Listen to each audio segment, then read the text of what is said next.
আসসালামু আলাইকুম রহমতুল্লাহি ওবরকাতুহু। সম্মানিত দর্শক, আজকের এই ভিডিওতে ডক্টর মোহাম্মদ ইউনূস সম্পর্কে কথা বলবো। তবে নিশ্চিত যে তার বিষয়ে কোনো নেতিবাচক কথা বলবো না। তিনি ক্ষমতা আসার পর থেকে তার অনেক কর্মকাণ্ডের সমালোচনা করেছি, আর অনেক ভালো কাজের প্রশংসা করেছি। কিন্তু আমাদের দেশের যে পরিবেশ এবং প্রকৃতি, সেটা হলো মানুষের যখন ক্ষমতা থাকে তখন কেউ তার সমালোচনা করে না। আর সমাজের একটা বিরাট অংশ ক্ষমতাধরদের সমালোচনা দূর থেকে তালি দেয়, কিন্তু সুবিধাবাদী যে সমস্ত লোকজন তারা কোনো অবস্থাতেই এই ক্ষমতাধর লোকজনের সমালোচনা পছন্দ করে না। অনেক লোককে আমি দেখেছি যারা ডক্টর মোহাম্মদ ইউনূসের সঙ্গে যাদের কোনো সম্পর্ক ছিল না, চেনেও না, কিন্তু হঠাৎ করে তারা তৈলমর্দন শুরু করলো, এবং তাদের সেই তৈলমর্দনের কোনো কারণ নেই। এর কারণ হলো তারা সমাজের এমন একটা জায়গাতে আছে যে জায়গা থেকে রাষ্ট্রীয় সুযোগ সুবিধা পাওয়া, ডক্টর মোহাম্মদ ইউনূসের কাছে যাওয়া, কোনো কিছু পাওয়া একেবারে অসম্ভব বিষয়। কিন্তু ওই যে তাদের মধ্যে যে অভ্যাস, তেল মারার অভ্যাস, ক্ষমতাধরদেরকে তোয়াজ এবং তদবির করার অভ্যাস, এই কারণে তারা ডক্টর মোহাম্মদ ইউনূসের তোয়াজ এবং তদবির করা শুরু করলো এবং বলা শুরু করলো এমন সব আজগুবি অদ্ভুত কথা, যা কিনা ডক্টর মোহাম্মদ ইউনূসের সম্মান মূলত হানি করে। প্রশংসা করতে গেলেও কিন্তু অনেক সময় সম্মান হানি করে। একজন বুড়ো মানুষ, তাকে গিয়ে যদি বলেন যে ভাই আপনাকে দেখলে মনে হচ্ছে 22-23 বছরের যুবক, এটা তার জন্য অপমান। কেউ একজন কালো মানুষ, তাকে গিয়ে যদি বলেন ইস আল্লাহ যে আপনাকে কি সুন্দর চেহারা দিয়েছে, একেবারে নূর ঝলঝল করছে, তো এরকম অনেক সময় দেখা যাচ্ছে যে অনেক প্রশংসা মানুষের মৃত্যু ফাঁদ হয়ে দেখা দেয়। তো ডক্টর মোহাম্মদ ইউনূসের সমালোচনা করতাম, তিনি ভালো করুন। আমি মনে প্রাণে চাইতাম তিনি অন্তত পক্ষে 3-4 বছর থাকুন, মনে প্রাণে চাইতাম। এবং আমার কাছে মনে হতো যে উনি যদি ভালো করতে পারেন, তো ওনার মতো একজন মানুষ যদি 5 বছর 6 বছর দেশে থাকেন, 10 বছর থাকলেই বা আমাদের ক্ষতি কী? আমাদের দেশে তো আসলে প্রথাগত রাজনীতি, বিএনপি বলেন, আওয়ামী লীগ বলেন, জামাত বলেন, জাতীয় পার্টি বলেন, এই তো এর মধ্যে জাতীয় পার্টি দেশ চালিয়েছে, আওয়ামী লীগ দেশ চালিয়েছে, বিএনপিও চালিয়েছে। তারা কি করতে পেরেছে বা কি করবে এটা আমরা বুঝতে পারি, যেই লাও সেই কদু। জামাত নিয়ে আমাদের অনেকের এক ধরনের আধিক্ষেতা ছিল। তো সেই জামাত গত 11 মাসে যে ধরনের কর্মকাণ্ড করেছে, তারা যে সকল কথাবার্তা বলছে, তাদের যে তৎপরতা, এগুলো দেখে আমরা খুবই আতঙ্কিত যে এটি একটি আফগানিস্তানের মতো ব্যর্থ রাষ্ট্র তারা বানিয়ে ফেলবে, কিংবা পাকিস্তানের মতো একটি ব্যর্থ রাষ্ট্রতে তারা এটি পরিণত করবে। কাজে তাদের নিয়ে আমাদের আর কোনো আধিক্ষেতা নেই। আমরা মনে করি না যে জামাত বিএনপি, আওয়ামী লীগ বা জাতীয় পার্টির চেয়ে ভালো দেশ চালাবে। অন্যদিকে এনসিপি যে নতুন যারা আসছেন, তারা একেবারে তরুণ। আমাদের এই দেশের প্রেক্ষাপটে তারা রাজনীতি করবেন, ক্ষমতায় আসবেন, দেশ চালাবেন, এই চিন্তা আমার কখনো ছিল না। আমি তাদেরকে কখনোই সমালোচনা করিনি, আমি তাদের প্রতি কৃতজ্ঞ। কিন্তু তারা দেশ চালাবেন, হয়তো চালাবেন আরও পরে, 10 বছর 15 বছর পরে। এর মধ্যে যারা এই বিপ্লবের নায়ক রয়েছেন, তারা এই সমাজে ইন জেনারেল কম্পিটিশন যেটা হয়, সেই কম্পিটিশনের মধ্যে যদি তারা টিকতে পারেন, এবং 10-12 বছর পর দেখা গেলেন তারাও একজন তোফায়েল আহমেদ হতে পারেন, আমির হোসেন আমু হতে পারেন, ইট ডাজ নট ম্যাটার। তো এইভাবে আমি আসলে তাদেরকে নিয়ে আলোচনা করতাম, সমালোচনা করতাম, ডক্টর মোহাম্মদ ইউনূস এবং তার যারা লোকজন আছেন। কিন্তু এখন আমার কাছে মনে হচ্ছে ডক্টর মোহাম্মদ ইউনূস জীবনের একটা, তার রাজনৈতিক যে জীবন বা এই রাষ্ট্র ক্ষমতার যে জীবন, এটার একটা প্রান্তিক সীমায় অথবা একটা সন্ধিক্ষণে চলে এসেছেন। ইতিবাচক বলেন, নেতিবাচক বলেন, দুটোভাবেই আপনি বলতে পারেন। এখন যদি ইলেকশন হয়, ইলেকশন হলে আপনি দেখবেন যে ডিসেম্বর মাসে শিডিউল ঘোষণা করা হবে। তো এখন আগস্ট চলে যাচ্ছে, সেপ্টেম্বর, অক্টোবর, নভেম্বর, 3 মাস আছে হাতে। সেপ্টেম্বর, অক্টোবর, নভেম্বর, 3 মাস হাতে আছে। নর্মাল নিয়ম হলো যে শিডিউল ঘোষণা যখন হবে, ডিসেম্বরে হবে, বড় জোরে যে এখন ডক্টর মোহাম্মদ ইউনূসের যে ক্ষমতা আগস্ট মাসে আছে, এটা কমে 50% হয়ে যাবে সেপ্টেম্বর মাসে। আর অক্টোবর মাস থেকে তিনি ডে টু ডে ওয়ার্ক, মানে একেবারে তাকে মান্য করা দরকার, তাই সেইভাবে বাকি 2 মাস তার ক্ষমতা থাকবে বড় জোর 10%। আর যদি শিডিউল ঘোষণা করা হয়ে যায় ডিসেম্বর মাসে, তার ক্ষমতা থাকবে 5%। তখন পুরো রাষ্ট্রযন্ত্র, নির্বাচন কমিশন, রাজনৈতিক দলগুলো তারা তাদের মতো করে ক্ষমতা ভাগাভাগি করবে, তাদের মতো করে সব কিছু চালাবে। এখানে ডক্টর মোহাম্মদ ইউনূসের আহামরি করার কিছুই থাকবে না, যেভাবে অতীতে কারোর এইভাবে ছিল না। তো এনিওয়ে, নির্বাচন শিডিউল ঘোষণা করার পরে একেবারে উনি কার্যত ইনঅ্যাক্টিভ। তো সেই দিক থেকে যদি ধরেন নির্বাচন সঠিক সময় হবে, তিনি নির্বাচন দিবেন বা যা কিছু হবে, সেক্ষেত্রে তার এই সময়টা, কার্যকালের সময়টা আর মাত্র 1 মাস। এই 1 মাস তিনি আনাকুম জানাকুম দিনাকুম বা সারাদিন তওবা আস্তাগফিরুল্লাহ, উমরা, হজ, এই জিনিসগুলো করেই তাকে কাটাতে হবে। কাজে তাকে নিয়ে আর সমালোচনা করাটা আমার কাছে সঠিক বলে মনে হচ্ছে না। ফলে আমি উনি যখন নির্বাচনের ঘোষণা দিয়েছেন জাতির উদ্দেশ্যে, তখন থেকে আমি নীতিগতভাবে তার কোনো সমালোচনা করছি না এবং বাকি দিনগুলোতে করব না। এই হলো মানে আমার রিয়ালিটি। একজন দুর্বল, একজন অসহায়, তাকে নিয়ে আলোচনা করে লাভ কি? যখন একজন মানুষের ক্ষমতা থাকে, দাপট থাকে, তার সঙ্গে তখন আলাপ আলোচনা করা যেতে পারে। এমনকি উনি যদি চলেও যান ক্ষমতা থেকে, যাওয়ার পরে ওনার এই কার্যকাল নিয়ে আমি আলোচনা করব না। এর কারণ হলো তার সবচেয়ে দাপটের সময়গুলোতে আমি তাকে নিয়ে আলাপ আলোচনা করেছি। এখন যদি নির্বাচনের যে শিডিউল রয়েছে সে অনুযায়ী নির্বাচন না হয়, নির্বাচনে অন্য কোনো জটিল অবস্থা তৈরি হয়, কিংবা ধরুন ডক্টর মোহাম্মদ ইউনূস আরও ক্ষমতায় দীর্ঘদিন থেকে গেলেন, বা বিরূপ একটা রাজনৈতিক পরিবেশ পরিস্থিতি তৈরি হলো, এমন তৃতীয় পক্ষ চতুর্থ পক্ষ আসলো, সেখানে ডক্টর মোহাম্মদ ইউনূস ক্ষমতায় থাকতেও পারেন, নাও থাকতে পারেন, তো সেক্ষেত্রে কী হবে? সেক্ষেত্রে একই অবস্থা। অর্থাৎ ডক্টর মোহাম্মদ ইউনূস যে উজ্জ্বলতা নিয়ে, শক্তিমত্তা নিয়ে, যা কিছু নিয়ে তিনি এসেছিলেন, এখন যা কিছুই হোক না কেন, একবার বটবৃক্ষ যদি পড়ে যায়, ও বৃক্ষ আর দাঁড় করানো যায় না। ছোটো বাবলা গাছ, আম গাছের চারা, কলা গাছ, এগুলোকে পড়ে গেলে দাঁড় করানো যায়, কিন্তু বটবৃক্ষ সেটা যদি পড়ে যায়, সেটাকে কখনো আর দাঁড় করানো যায় না।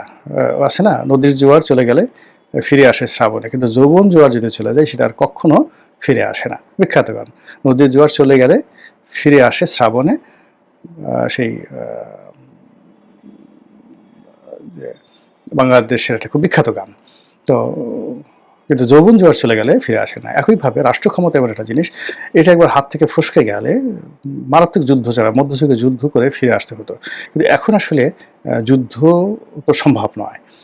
কিন্তু যে রাজনৈতিক প্রক্রিয়া এখন জটিল হয়ে গেছে, এখান থেকে একবার কেউ আউটস্টেট হয়ে গেলে সেখান থেকে আর ফিরে আসার কোনো সম্ভাবনা থাকে না। তো সেই ক্ষেত্রে ডক্টর মোহাম্মদ ইউনূসের যে ভাইব, তার যে হাইট, যা কিছু ছিল পুরো 2024 সন পর্যন্ত এবং 2025 সনের এপ্রিল মে পর্যন্ত, সেটা এখন যেহেতু নেই, এটা আগামীতে উনি যদি অন্য কোনো প্রক্রিয়ায়, সেটা বিএনপির অধীন রাষ্ট্রপতি হন, কিংবা ধরুন তৃতীয় কোনো শক্তি আসলো, তাকে তত্ত্বাবধায়ক প্রধান হিসেবে রাখলো, কিন্তু এখন যে ক্ষমতাটুকু ওনার আছেন, এটা ওনার তখন থাকবে না। তো কাজেই এখানে যে কথাটা হলো সেটা হলো ওনার বিদায়, ওনাকে যেতে হবে। তো ওনাকে যদি যেতে হয়, সেইভাবে যেতে পারেন। উনি ক্ষমতা থেকে নির্বাচনের পরে ক্ষমতা হস্তান্তর করে উনি গেলেন, অথবা ক্ষমতায় থেকেই উনি গেলেন, ক্ষমতা ধরা অবস্থায় উনি আল্লাহর ডাকে সাড়া দিলেন, বা আরও 5 বছর পরে তিনি চলে গেলেন, কিন্তু তার সেই জৌলস আর ফিরে আসবে না। তো সেক্ষেত্রে তার জীবনটা কেমন হবে? এখানে আমরা গ্রিক ম্যাথোলজি, প্রাচীন গ্রিসের অনেক সুন্দর সুন্দর গল্প রয়েছে, যেগুলোকে ম্যাথোলজি বলা হয়, কাল্পনিক গল্প, খুব শুনতে মজা লাগে। সেখানে প্রেম আছে, ভালোবাসা আছে, ক্ষমতা আছে, ট্র্যাজেডি আছে, কমেডি আছে, অনেক হাস্যকর ঘটনা রয়েছে, অনেক বিয়োগাত্মক ঘটনা রয়েছে। তো গ্রিক ম্যাথোলজিতে যেভাবে ট্র্যাজেডি রয়েছে, একইভাবে ইংলিশ লিটারেচারেও সেই, আমরা হ্যামলেটের কথা বলি, ম্যাকবেথের কথা বলি, ট্র্যাজেডি বলতে মানে মারাত্মক ট্র্যাজেডি। আমাদের বাংলাদেশের সাহিত্যে একটা সময় ট্র্যাজেডি ছিল না, কিন্তু ইদানিং সে অনেক ট্র্যাজেডিক গল্প চলে আসে। তো সেদিক থেকে ডক্টর মোহাম্মদ ইউনূসের জীবন কি ভয়ঙ্কর একটা ট্র্যাজেডি হবে, নাকি আনন্দ রসে পরিপূর্ণ একটি কমেডি হবে, নাকি কমেডি অফ এরর হবে? এই বিষয়গুলো আল্লাহ ভালো জানেন, কিন্তু আমি কতগুলো ঐতিহাসিক সূত্র বলবো, তারপরে একটা ঐতিহাসিক কাহিনী বলে আজকের এই ভিডিওটি শেষ করবো খুব সংক্ষেপে। ঐতিহাসিক সূত্র হলো যে, সারা জীবন যারা খুব ভালো থাকে, সুনাম সুখ্যাতি থাকে, তো এই মানুষগুলো মৃত্যুর আগে তাদের দুটো পরিণতি হয়।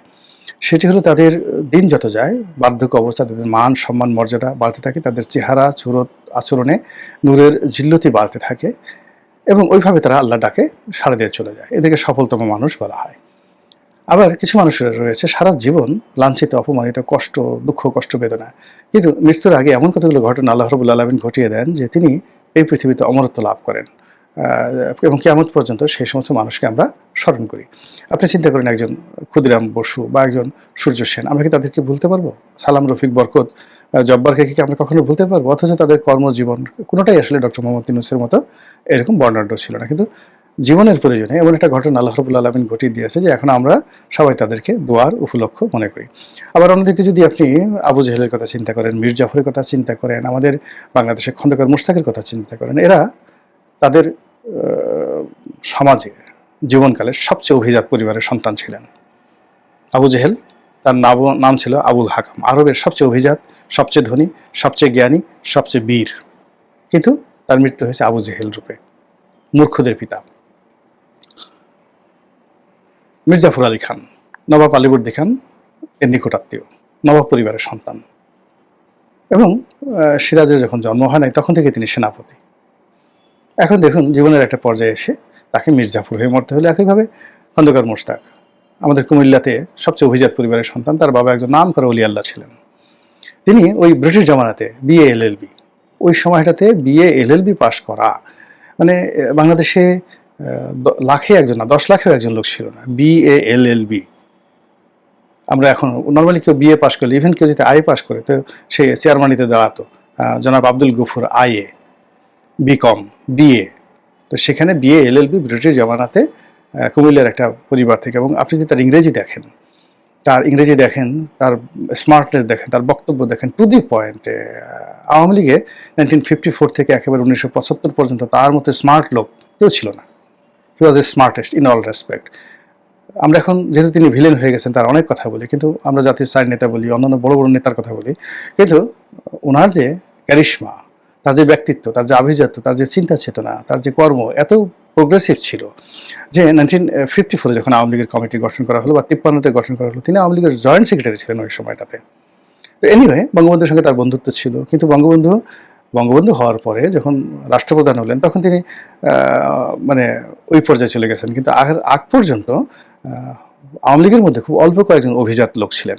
আমাদের ফরিদপুরের ঠ্যাঙ্গামারির আব্দুল হামিদ চৌধুরী ছিলেন, এখানে যাকে বলা হয় এই খন্দকার মোশতাক ছিলেন। এরা সত্যিকার অর্থে অভিজাত, অ্যারিস্টোক্র্যাট। আর বাকি যারা দেখেন তারা মধ্যবিত্ত। আপনি দেখেন যে আমরা তাজউদ্দিনকে নিয়ে এত কথাবার্তা বলি, একজন সাধারণ নিম্ন মধ্যবিত্ত পরিবারের সন্তান গাজীপুরে। আমরা সৈয়দ আশরাফের বাবা সৈয়দ নজরুল ইসলাম এই যে স্কুল টিচার। আপনি ক্যাপ্টেন মনসুর সাহেবকে বলি, একেবারে গিয়ে দেখেন ক্যাপ্টেন মনসুরের আগের কোনো জেনারেশন আপনি কোনো খোঁজ খবর পাবেন না। হ্যাঁ, কামরুজ্জামান সাহেব যেটা ছিলেন উত্তরবঙ্গে, ওই যে লিটন, মেয়র লিটন ওনার বাবা, তো তাদের পরিবার এই কয়েকজনের মধ্যে তুলনামূলকভাবে ভালো, কিন্তু খন্দকার মোশতাকের পর্যায়ে নয়। তো সেই মোশতাক কী হলো, জীবনের শেষ প্রান্তে এসে তিনি ভিলেন হয়ে গেলেন। এখন ডক্টর মোহাম্মদ ইউনূসের যে সুনাম সুখ্যাতি সারা দুনিয়া তিনি তছনছ করেছেন, তছনছ বলতে পজিটিভ অর্থে। তিনি যেখানে গেছেন সম্মানের ডালি তার জন্য ছিল, তিনি যেখানে গেছেন সব হিসাব উল্টে গেছে। ফুটবলের মাঠে তিনি কিংবদন্তি, ক্রিকেটের মাঠে তিনি কিংবদন্তি, তিনি যেখানে গেছেন সেখানে আলোকিত করেছেন। এবং তাকে মানে কেউ আপ্যায়ন করে, তার সাথে কথা বলে যে কোনো মানুষ সম্মানিত বোধ করত। তো সেই মানুষটি আমাদের এই সিংহাসনে বসেছেন, আমাদের এই সিংহাসনটাকে তিনি সম্মানিত করেছেন।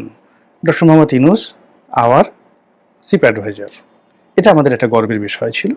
তো তার এই কালে মানে দীর্ঘ সময়টাতে তিনি চেষ্টা করেছেন নানা রকম, এগুলো নিয়ে মূল্যায়ন হবে আরও অনেক পরে, কিন্তু আলটিমেটলি তিনি যখন যাবেন তখন সেটা কেমন হবে, ভালো হবে, ট্র্যাজেডি হবে, নাকি মানে কমেডি হবে। আমি শুধু একটা জিনিস বলি যে আল্লাহ তার যে গোপন কর্ম, এই গোপন কর্ম যদি ভালো হয় এবং তার যদি চিন্তার জগৎটি যদি স্বচ্ছ হয়, তার তিরোধান, ক্ষমতা থেকে তার বিদায়, সব কিছু হবে সম্মানজনক। দুটো কারণ, অর্থাৎ গোপন কর্ম, গোপনে যে কর্ম করেন সেই কর্মের মধ্যে সততা থাকতে হবে। আর যদি তার গোপন কর্ম, পার্সোনাল লাইফ, এর মধ্যে ভেজাল থাকে, আর গোপন চিন্তা মানে উপরে ভালো দেখান কিন্তু মনে মনে মন্দ চিন্তা করেন, তাহলে এটা আল্লাহর গজব তার দিকে ধেয়ে আসবে। সেক্ষেত্রে খুবই মারাত্মক হবে এই কারণে যে তিনি জমিনে ভালো মানুষের যে সম্মান নিয়েছেন, তো সেই সম্মান নেওয়ার পরে কিন্তু মনে মনে তিনি সম্মানজনক চিন্তা করেননি। তিনি সমাজে এমন একটা জায়গাতে চলে গেছেন যে সেখানে বসে তার গোপন যে কর্ম, সেই কর্মের মধ্যে অশ্লীলতা, অশ্রাব্যতা, বেআইনি কর্ম কিছু যদি থাকে, সেটা চ্যালেঞ্জ করার মতো শক্তি এই সমাজের ছিল না। ফলে সমাজে যারা বড় মানুষ তাদের গোপন কর্ম খারাপ হলে আল্লাহ গোসায় থরথর করে কাঁপতে থাকে।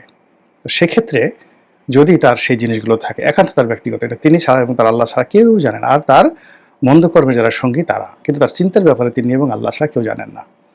সেক্ষেত্রে দেখা যাচ্ছে তার সারা জীবনের অর্জন, সকল প্রাপ্তি, সকল সম্মান, সব কিছু ধূলিসাৎ হয়ে যাবে তার প্রস্থানের মাধ্যমে। কোনটা হবে তার জন্য আল্লাহ ভালো জানেন। আমরা চাই এই সম্মানিত মানুষটির সম্মান অক্ষুণ্ণ থাকুক। আর যেহেতু তিনি আমাদের উজিরে আজম হয়েছেন, প্রধান উপদেষ্টা মানে প্রধানমন্ত্রী, তো কাজেই তার সম্মান মানে আমাদের সম্মান, তার মর্যাদা মানে আমাদের মর্যাদা। কাজেই তার মর্যাদা অক্ষুণ্ণ থাকুক, সসম্মানে তিনি আমাদের দেশে থাকুন অথবা আল্লাহর দরবারে যান, সম্মান অক্ষুণ্ণ থাকুন, এই দোয়া করছি। আসসালামু আলাইকুম ওয়া রাহমাতুল্লাহি ওয়া বারাকাতুহু।